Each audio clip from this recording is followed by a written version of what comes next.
You see, he did his homework. He understood the Western mind much better than the Western mind understood the Eastern mind, and that applies till this very day. He's taken the abuse of Christianity as meaning Christianity, and he has ignored the abuse of Hinduism and treated a pristine version of it. Here's Ravi. It was about a couple of years ago that I was writing a book that I had called From Oprah to Chopra, looking into the new spirituality.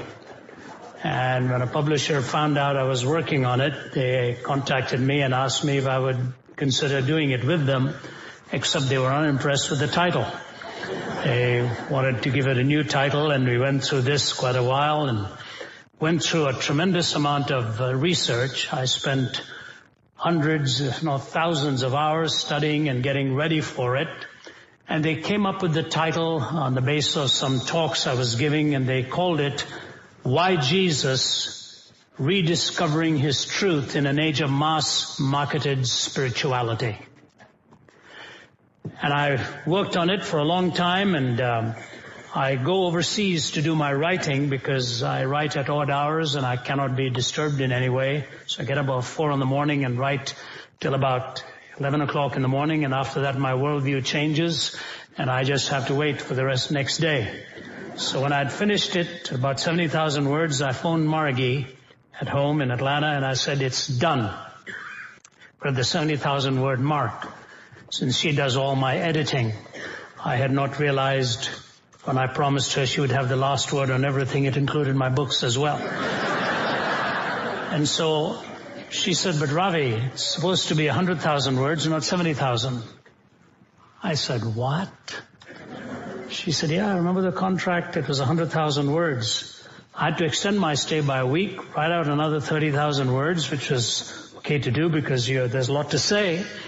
And after I finished, we sent it in, and about 6 weeks ago, they wrote back and said, powerful book, but it was to be 70,000 words. You've got 100,000 words here. There's an incredible power of seduction in the camera. It can make ordinary human beings feel like petty potentates and think they really are icons.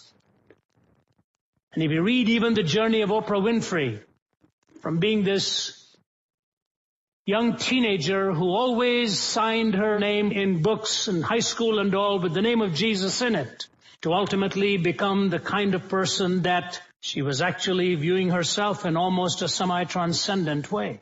The power of the camera had done its work. People can say things on camera that they would never have said otherwise because they really think they've become invincible. So you take the power of the camera, take the hunger of the spirit, where we all long for something beyond the physical, and you take the collapse of culture in the West, all coming together in the 60s, during the peak of the Vietnam War. It was almost like America's soul was coming back in a body bag. Everything was changed so dramatically. And this idea of, I like to call it Western spirituality, W-E-A-S-T-E-R-N. In Hindi, they have a saying called Desi Murgi Pardesi Chal, which literally means this is a local bird with a foreign walk. Meaning if you're from India and go overseas to America for 1 week and come and act like an American, they'll say Desi Murgi Pardesi Chal, local bird with a foreign walk. Well, Eastern spirituality is a Pardesi Murgi with a Desi Chal. It's an overseas bird with a local walk. That's really the opposite of what has happened, a reconfiguring and a redesigning of spirituality. It fits America's appetite very well because we are ruggedly individualistic and we like to have everything tailor-made to our tastes. And so the Eastern gurus got on to that. Allow me to give you a little bit of an apologetic, okay? This is going to get you to put your thinking caps on. We are apologists. What do we mean by that? We're not apologizing for what we believe. We're giving reasons for the hope that is within us, which is what the Bible asks us to do. And I have a grid that I formed in the early days of my speaking. I called it the 3-4-5 grid. What do I mean by that? When you're looking to answer questions and find coherent answers, you generally will have to do 3 things to assert what it is that you've just said. You'll have to have logical consistency, empirical adequacy, and experiential relevance. To be logically consistent, empirically, you have to find a way of testing the truth, and it has to be relevant experientially. Those are the three. But it takes you through 4 questions: origin, meaning, morality, and destiny. Those are the 4 questions you have to answer on any worldview. Where do I come from? What does life really mean? How do I define good? How do I define evil?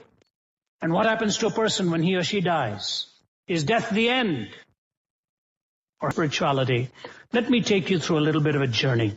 Now, I know there's a lot of stuff here, and forgive me for being ponderous on this, so I'm just going to take some of the surface in it here.